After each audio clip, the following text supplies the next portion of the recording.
Boa tarde a todos. Eu sou Danilo Kossowski. Hoje o jornal Diário dos Campos traz mais uma entrevista ao vivo, dessa vez com o coordenador do Procon em Ponta Grossa, Leonardo Werlang. Olá, boa tarde, é um prazer estar aqui e vamos tratar de um assunto que tem gerado bastante polêmica, né, que é a alta dos preços, ainda mais nessa época de pandemia, que já está numa situação difícil e agora essa dificuldade, né, em adquirir produtos básicos aí da cesta básica com preços que estão muito acima daqueles que haviam sido praticados anteriormente. É verdade, Leonardo. A gente tem observado aí, fizemos algumas reportagens recentes no Diário dos Campos, inclusive, mostrando essa questão, né? E na última semana, a APRAS, que é a associação que representa o setor supermercadista aqui no Paraná, se manifestou preocupada, emitiu uma nota, inclusive, a respeito desse assunto, né? E mostrando que houve um salto mesmo nos preços, né? Só que me parece que isso não é só em Ponta Grossa. Então, a minha primeira pergunta a você hoje, Leonardo, é, doutor, em que medida que o Procon Ponta Grossa pode auxiliar nessa situação e o que o órgão pode fazer nesse momento, principalmente em questão dos itens básicos que a gente verifica, né? Arroz, feijão, carne, né? O que pode ser feito? Então, o Procon Ponta Grossa, ele além de presidir hoje o Fórum Paranaense de Procons, né, que congrega aí os mais 60 Procons do estado do Paraná, ele também faz parte da Associação Procons Brasil, que é a associação que também detém mais de 900 Procons no Brasil, e essa dor que nós sentimos hoje em Ponta Grossa, ela está sendo sofrida por todos, né? Então todos os Procons estão tendo a mesma reclamação, a mesma pressão com relação a preço. E semana passada nós realizamos uma reunião com a ABRAS, que é a Associação Brasileira dos Supermercadistas, né? E a preocupação deles é a mesma que a nossa, né? Então, nessa época de pandemia, com redução da renda, com dificuldade aí das famílias de suportar, né, os ônus habituais das contas de água, luz, ainda está tendo um impacto muito forte na alimentação, né? Enquanto antigamente haviam aumentos setoriais de produtos que não eram da cesta básica, infelizmente agora essa pandemia ela impactou fortemente a população que tem uma renda menor, né? Por quê? Porque esses são os produtos do dia a dia do brasileiro. E são produtos que dificilmente você consegue substituir, né? Então, como substituir o arroz e o feijão de cada dia? Muito complicado. Então, nós nos reunimos, fizemos já algumas reuniões para tentar tratar desse assunto, né? Há uma grande preocupação dos mercados também com relação a isso, porque eles também estão sofrendo pressão na sociedade, sendo que, a princípio, até o presente momento, não só o Procon Ponta Grossa, mas os demais Procons, e eu incluo nisso também o Ministério Público do Consumidor, a própria Ordem tem andado junto conosco aí nessa questão dos preços, né? É que não há, nesse momento, condições de dizer que o supermercado ele é o vilão. Por quê? Porque diversos fatores são considerados na composição de um preço, né? E uma commodity ainda ela tem algumas outras peculiaridades. Por exemplo, o preço da saca de soja, de milho, etc., ela é tratada como um produto, uma commodity dentro da Bolsa de Chicago, né, lá nos Estados Unidos. Então essa saca ela é baseada no dólar, né, a cotação do dólar está altíssima, né, mais de 5,30. Esse dólar alto ele acaba impactando também no custo de aquisição de semente, no custo de aquisição de fertilizantes, de uma série de componentes que são utilizados, né, na agricultura, maquinário, etc. Também nós temos a pressão aí de que as indústrias pararam por muito tempo de produzir em razão da pandemia, né?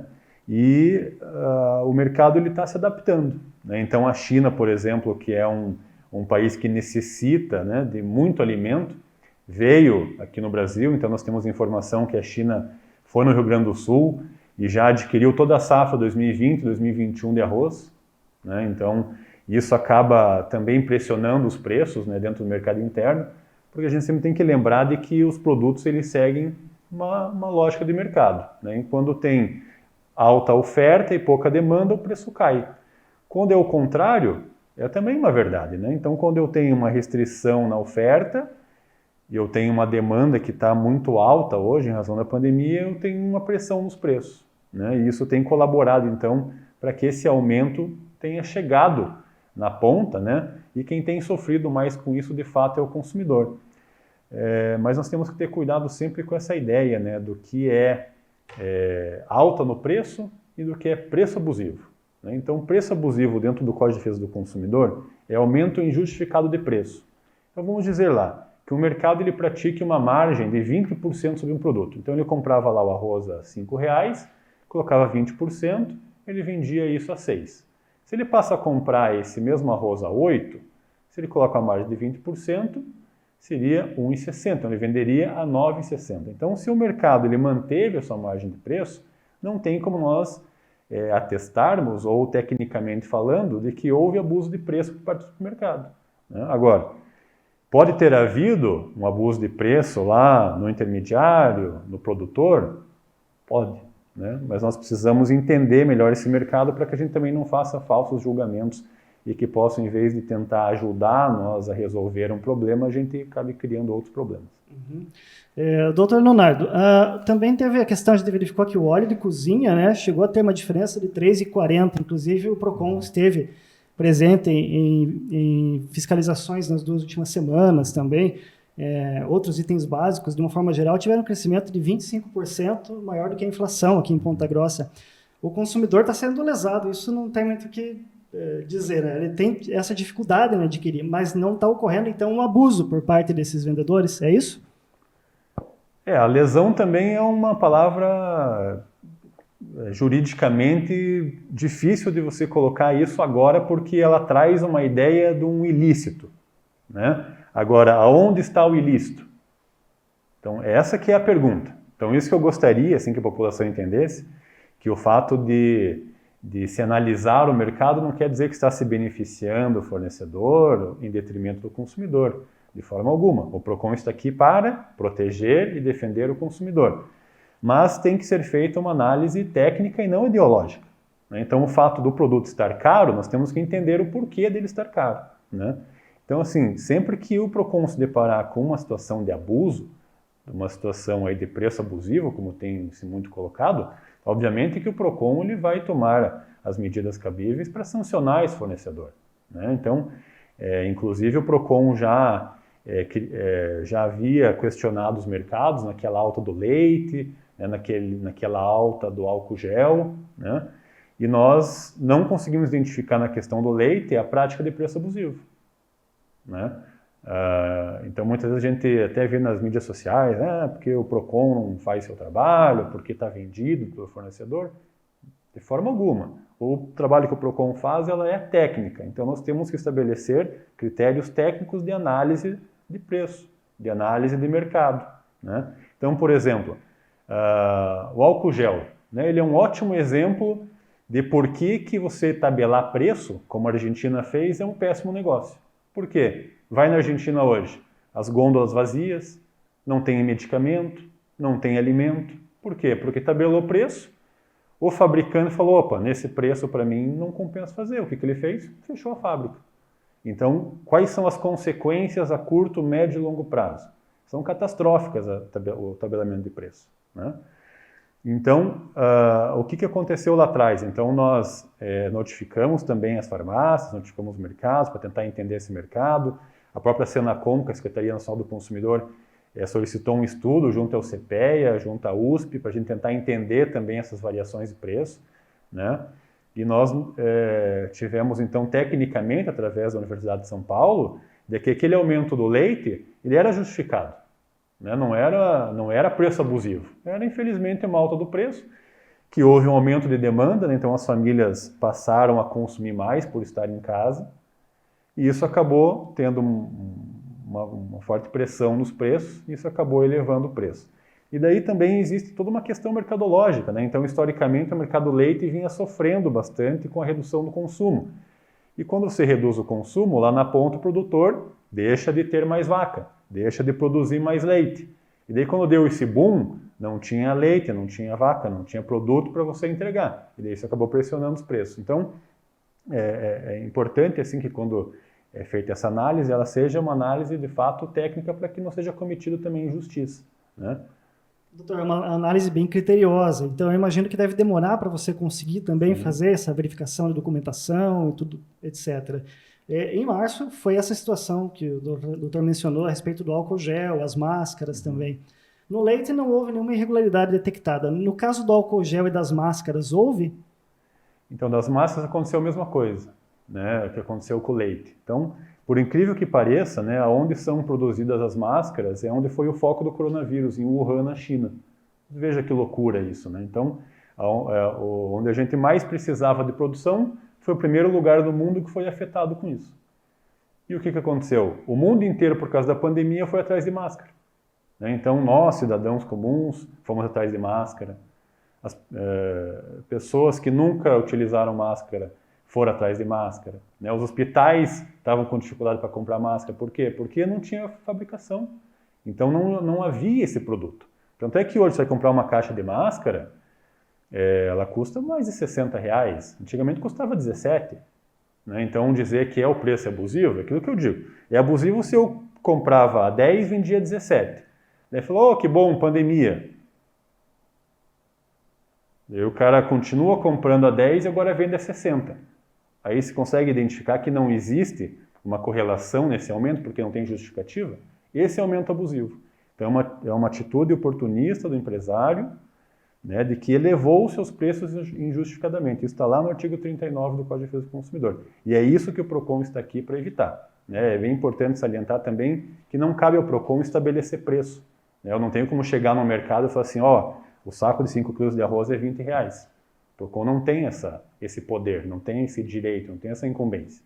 Mas a incumbência nossa é o quê? Analisar irregularidades, ilícitos. Na prática, é verificado o preço que constava 2, 3 semanas e comparado com o que é vendido e com a documentação, que é adquirido e revendido depois. Exatamente. Então, nós fazemos toda uma análise, né, e daí é importante que você colocou isso, Danilo, que ela tem que ser uma análise histórica. Né? Não adianta eu pegar o preço da semana passada e fazer uma comparação com o preço de hoje. Por quê? Porque o mercado varia. Né? Então, às vezes ele sobe, às vezes ele desce. Até quem gosta ou quem faz acompanhamento, né, gente que mora aqui numa região que a agricultura é muito forte, lá no começo do ano, em janeiro, se comprava uma saca de sojas perto de R$70. Agora está mais de 130. Né? Então, basicamente, dobrou o preço. E onde que isso reflete? Reflete no bolso do consumidor, infelizmente. Né? Num momento tão difícil, tão complicado de redução de renda, é o momento em que as famílias estão sofrendo e que aquele produto que faz parte do dia a dia está sendo impactado. Né? Mas para que não haja nenhuma dúvida com relação à eventual prática da abusividade, o PROCON já notificou 20 supermercados aqui em Ponta Grossa, pedindo então para que nos apresente, né, os documentos de venda, que nós fazemos acompanhamento, então nós basicamente sabemos qual que é o preço de venda dos mercados, mas nós não sabemos qual que é o preço de aquisição desses produtos. Né? E daí nós vamos fazer uma comparação. Alguns desses produtos são os mesmos, né, do que teve lá em março, questão do leite, que também houve um aumento agora esses últimos dias, e nós também estamos analisando esse mercado, então é possível que haja a comparação, né, de preço para que a gente possa entender se houve por parte dos supermercados abusividade ou não. Essas 20 notificações são referentes agora à última semana? Qual foi o período? E aí, quanto tempo mais ou menos você levaria para ter esse parecer? Vamos pegar, por exemplo, as máscaras de álcool gel lá atrás, por exemplo. Então, eles têm 15 dias para apresentar a resposta, e daí a gente tem que fazer toda essa análise dessa documentação para a gente poder tentar identificar eventual abusividade de preço ou não. E quando eu falo que o mercado se autorregula, e por que eu falei do álcool gel, é porque hoje você chega numa farmácia, você compra álcool gel a R$ 1,99, que estava sendo vendido a R$ 25. Esses dias eu fui no mercado e tinha lá, leve 3, pague 2. E daí cada um era R$ 1,99. Eu falei, nossa, mas levar 3 frasquinhos de álcool gel? Por quê? Porque o pessoal viu que você lavar água com sabão já é suficiente. Né? O mercado, então o governo permitiu duas medidas. Né? Então, quem tivesse autorização da Anvisa poderia fabricar o álcool gel, né? Quem tinha autorização para produtos saneantes. E outra coisa, o governo permitiu também a volta do álcool 70 líquido. Isso também tirou a pressão sobre o álcool gel 70, né? E isso fez com que o mercado se regulasse. Então hoje, álcool gel, eles estão basicamente dando, porque a produção agora é tão grande e não tem demanda, então o preço caiu. Então, por isso que eu digo, estamos vivendo um momento difícil? Sim, mas os estudos, as análises estão sendo realizadas, já demonstram aí que no ano 2021, provavelmente essa questão dos preços das commodities também venha a se regularizar. Eu sei que é bastante tempo e tudo, né? Mas como eu disse, o mercado ele é muito difícil de prever, né? Então acreditamos aí que o arroz, o feijão, o óleo, né? Ele vai ter uma perspectiva assim de alta agora no curto prazo, né? Mas que no médio e longo prazo ele volte, não posso dizer ao mesmo patamar do que era, mas em um preço intermediário aí entre o que era praticado e o que está sendo praticado hoje. Voltando àquela questão de março, quando nós tivemos essa situação do álcool gel, o PROCON informou que 93 processos estavam em curso em relação a farmácias e mercados, que era a verificação de documentação, né? Qual foi a constatação? Então, desses 93, todos eles apresentaram documentos que comprovaram essa regularidade das vendas? Nem todos, né? Então, quem não apresenta a documentação, essa investigação preliminar, ela é transformada num processo administrativo, né? E daí, nessa transformação no processo administrativo, esse fornecedor ele é chamado novamente para daí informar o porquê que ele não apresentou a informação ao PROCON. E daí ele é multado em razão disso, né? Então essa multa varia aí de R$600 a R$3 milhões, de acordo com o porte da empresa, com o faturamento, né? Se o dano ele foi coletivo, se ele foi individual. Então também tem uma série de fatores técnicos que são levados em consideração para que a gente possa estabelecer qual que é a multa a ser aplicada àquele fornecedor. Então ainda nós estamos em processo, então alguns desses processos nós identificamos que não havia abusividade, né? Esses processos daí são arquivados, e daí tem alguns outros processos que ainda está na colheita de outras informações, de outros documentos para tentar entender, porque às vezes o documento é incompleto, ou ele não te permite fazer uma análise adequada, né, da situação. Mas já consigo adiantar assim que com relação a muitos produtos nós não identificamos abusividade por parte mesmo do fornecedor, que isso foi uma cadeia, né? Então o produto desde da fabricação dele passa a ter um produto maior, e isso vai se refletindo e fatalmente acaba caindo no mais vulnerável, que é o consumidor. Uma parcela da população hoje tem receio de fazer uso, ainda há pouco tempo ainda tinha bastante receio de fazer uso de comércio online, né, de adquirir as coisas pela internet, e agora com a pandemia isso parece que está diminuindo um pouco. Mas a gente tem algumas situações que são específicas. Aqui em Ponta Grossa, por exemplo, é comum em várias lojas você adquirir um produto, não gostou ou não serviu, você volta e troca. Por lei, o comerciante não é obrigado a fazer essa troca. Ele troca quando tem algum problema na mercadoria, normalmente, né? No caso do online, no caso dessa compra online, essa possibilidade ela existe também? E como que tanto o vendedor, né, as pessoas que hoje se adaptam também no comércio online e antes não estavam tão habituados, e os consumidores, como que eles estão se organizando para fazer uso dessa nova modalidade de comércio, de venda e compra, né? É importante destacar dois momentos, né? Então, o artigo 49, desde lá de 1990, o Código de Defesa do Consumidor, ele traz essa questão do direito de arrependimento, né? Então, para aquela compra realizada fora do estabelecimento comercial, é importante destacar isso, né? Então, aquela que você faz ou por telefone, ou por catálogo, ou por internet, o CDC te traz esse direito de arrependimento. Mas agora, em razão da pandemia, houve uma medida provisória que restringiu esse direito ao artigo 49, então ele excluiu desse direito de arrependimento alimentos e medicamento. Então, quando o consumidor adquirir alimentos e medicamento através desses canais, né, remotos, e não, ou se arrepender, por exemplo, ele não vai poder exercer o seu direito nesse momento em razão dessa exceção da medida provisória.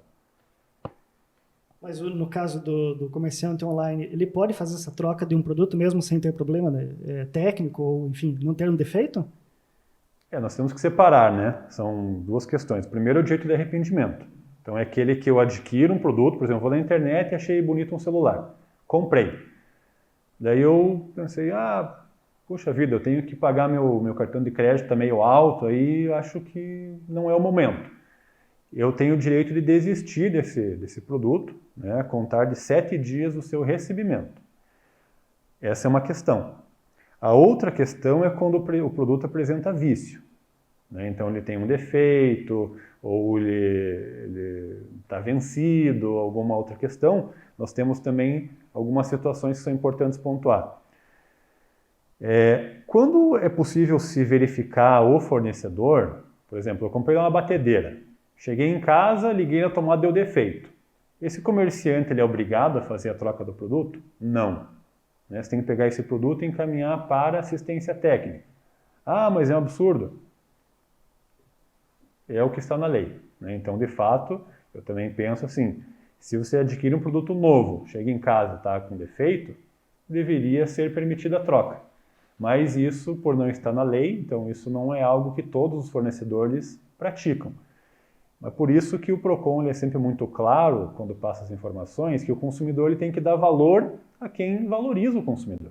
Né? Então aquela empresa que detém uma política de troca lá em 48 horas, em 7 dias, do produto que apresentou defeito, alguma coisa assim, tem que valorizar esse fornecedor. Porque ele está trazendo algo a mais para o consumidor e eu vejo isso como uma forma de respeito nas relações de consumo. Então é importante que o consumidor então busque esses fornecedores que tentam harmonizar as relações de consumo, como está lá no artigo 4º do Código de Defesa do Consumidor. A volta às aulas presenciais ela está em debate, já faz algum tempo, inclusive desde março, quando houve a necessidade de interrupção das aulas presenciais em virtude da pandemia. Apesar de alguns protocolos eles já estarem pré-estabelecidos, ainda não tem data de retorno das aulas em escolas, né? Mas existe um debate também a respeito de pagamento para as escolas particulares, pagamento para o serviço de vans escolares no transporte também. E lá em março, abril, se falou em fazer um desconto por parte dos empresários, né, que fornecessem um desconto aos pais de alunos. Como que isso se deu na prática? Agora a gente está falando já em agosto, setembro já, né? Como que se deu na prática? Esses descontos eles ocorreram e os pais eles acabaram cancelando os contratos? Vocês estão em contato com eles? Sim. Então, só para estabelecer a questão da van, né? Foi tocado no assunto. Então, a van é uma situação peculiar, porque não há como você prestar o serviço de forma alternativa. Né? Então, ou você leva para aula, ou não leva. Né? Não tem como, por exemplo, o dia que eu deixei de transportar hoje, eu transporto 2 vezes amanhã. Não tem como se compensar isso. Então, lá no início, o PROCON tinha orientado, né, que como nós não sabíamos até quando essa pandemia duraria, de que esses contratos deveriam ser preservados. Né? Mas chegou um ponto que essa pandemia foi se elastecendo, as escolas deixaram de ter previsão de volta e esse contrato se tornou desequilibrado. Né? Então, se tornou extremamente oneroso ao consumidor e, logicamente, favorecendo o fornecedor porque não está prestando serviço, mas, por contrato, estava recebendo as mensalidades. E o PROCON ali, acho que uns 30 dias após a nossa primeira manifestação, nós passamos, então, a entender que o consumidor tinha direito de rescisão desse contrato da van escolar sem qualquer tipo de ônus, sem multa. Por quê? Porque o contrato não poderia ser cumprido, né? Não havia como prestar aquele serviço, sempre abrindo a possibilidade desse consumidor que tivesse condições financeiras de tratar de forma criativa outras formas de resolver esse contrato, como por exemplo, continuo pagando e você me gera um crédito para utilizar ao longo dos próximos anos. É uma possibilidade? Sim, desde que seja um acordo entre o consumidor e o fornecedor, não há problema algum. Agora, com relação às escolas, ainda tem esse debate da efetividade desse ensino alternativo. Né? Então, até que ponto eu ministrar aulas online, ela tem a mesma eficácia, né, do que o ensino presencial. Então, na época também nós debatemos muito, isso ainda está sendo discutido na seara judicial, então ainda existem algumas ações judiciais que têm questionado essa questão da manutenção da mensalidade, dos aumentos, dos abatimentos, né? Porque eu até prefiro falar abatimento porque desconto parece que é algo gratuito, e o abatimento, na verdade, agora é um período em que as escolas, em razão de uma diminuição de certos custos, acabaram repassando isso para os consumidores. Só que é importante salientar, né, e nós temos verificado isso principalmente no ensino infantil, que é um ensino até ali os 4 anos é um ensino não obrigatório, né, que muitos pais tiraram seus filhos da escola. E aqueles professores daquela escola hoje não têm mais emprego. É muito provável que essas escolas de ensino infantil não venham mais existir, como já muitas fecharam as portas. Né? Teve alguns estudos em Minas Gerais que mais de 30% das instituições de ensino fecharam as portas de forma definitiva. Né? E como resolver essa questão? Né? Haverão escolas particulares com estrutura para receber esses alunos? Acredito que não. Né? Vai haver vagas no ensino público para todas essas crianças? Tem que ser analisado. Né? Então, os impactos, de fato, eram difíceis de prever e ainda são. Né? Então, o que nós conseguimos identificar é o seguinte, que quanto mais velha a criança, ou mais...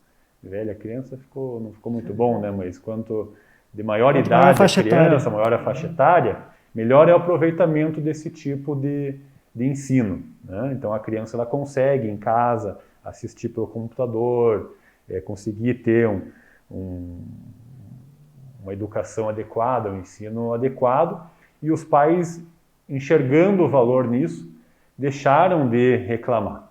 Né? Então a reclamação no início lá era o quê? O contrato prevê ensino presencial. Se ele não é presencial, eu não sou obrigado a cumprir o contrato. Né? Mas ensino presencial, acho que no mundo inteiro não está existindo no momento, né? Seja no Brasil, seja na China. E o PROCON está prevendo, então, pelo que eu posso concluir, que existe vamos dizer assim, pode ter uma onda de uma procura maior pelo PROCON agora, passado esse período, quando houver a volta às aulas, porque haverá escolas que fecharam, haverá profissionais de transporte de van que acabaram tendo que interromper as atividades, geraram um crédito, mas não tem como oferecer aquilo que prometeram. Tá verificando que isso pode ocorrer? Sim, é possível. Né? Então, a mesma coisa do transporte aéreo, né? Então, através da medida provisória, aí, essas empresas elas têm 12 meses para fazer a devolução desses valores. Né? E a ideia era o quê? Era que não houvesse a quebra dessas empresas aéreas para não lesar ainda mais o consumidor. Né? Mas nós já vimos aí uma delas que já pediu recuperação judicial, né? Então o futuro é incerto.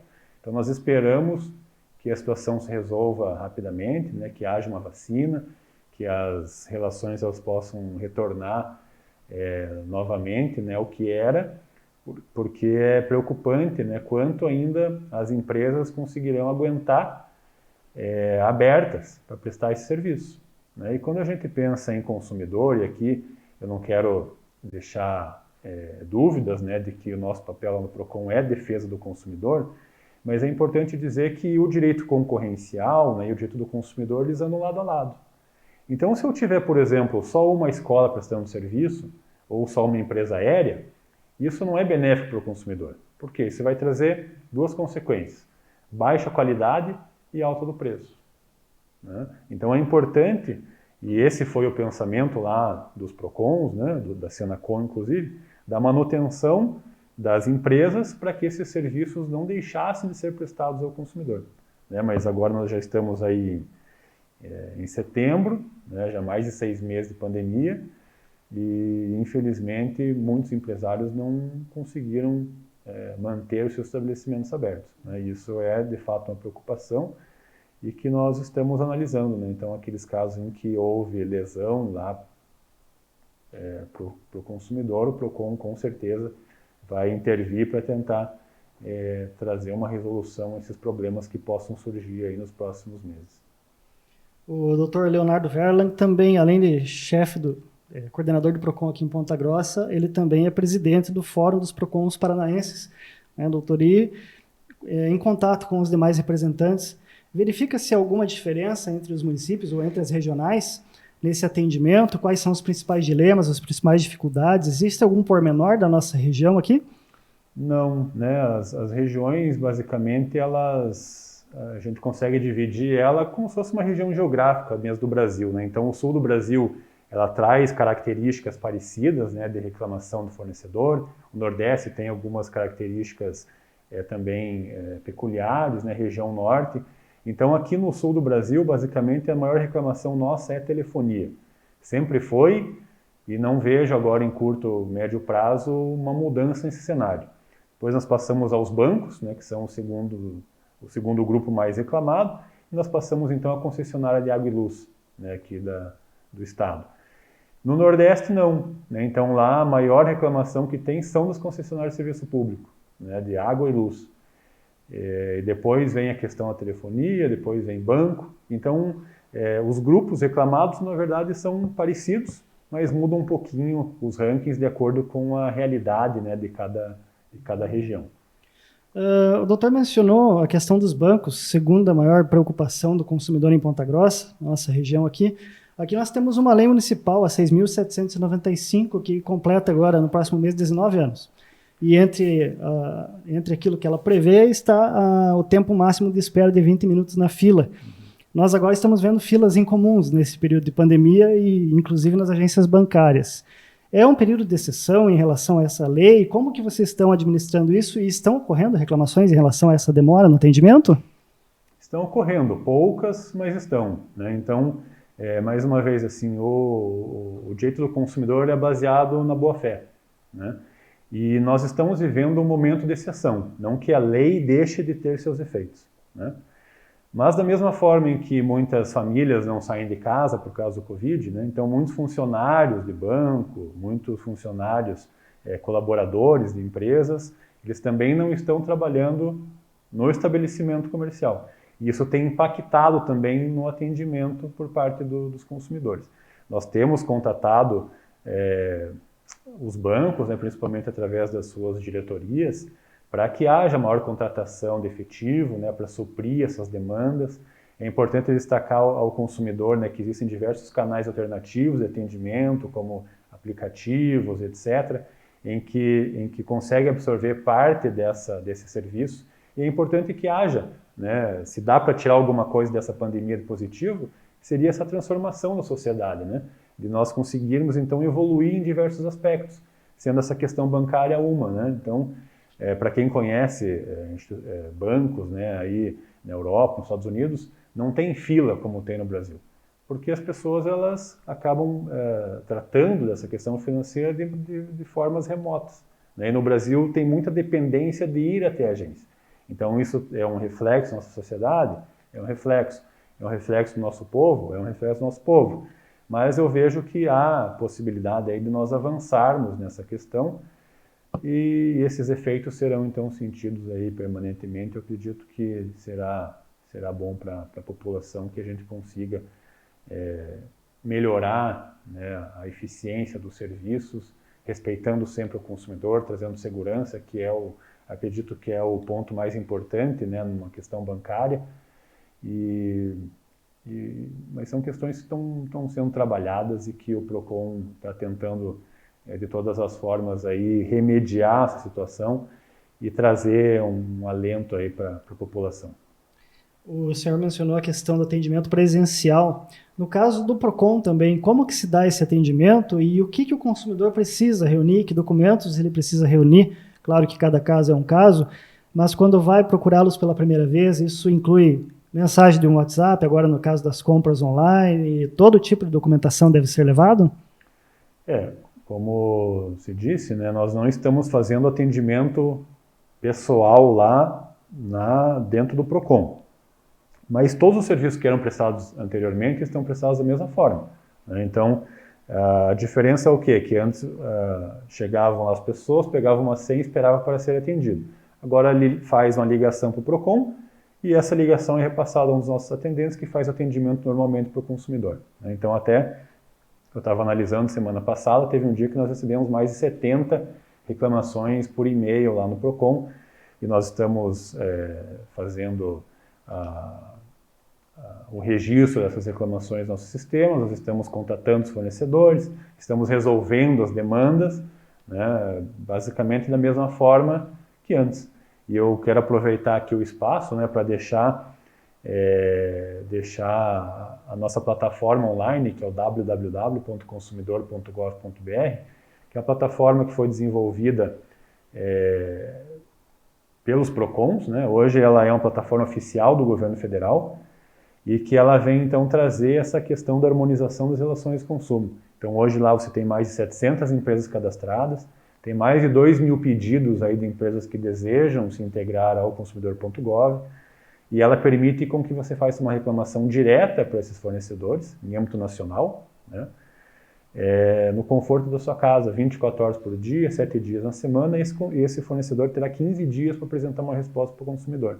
Então é muito importante que o consumidor, de novo, naquela ótica do banco, de utilizar os canais alternativos, e também faça a utilização do canal alternativo do consumidor.gov.br.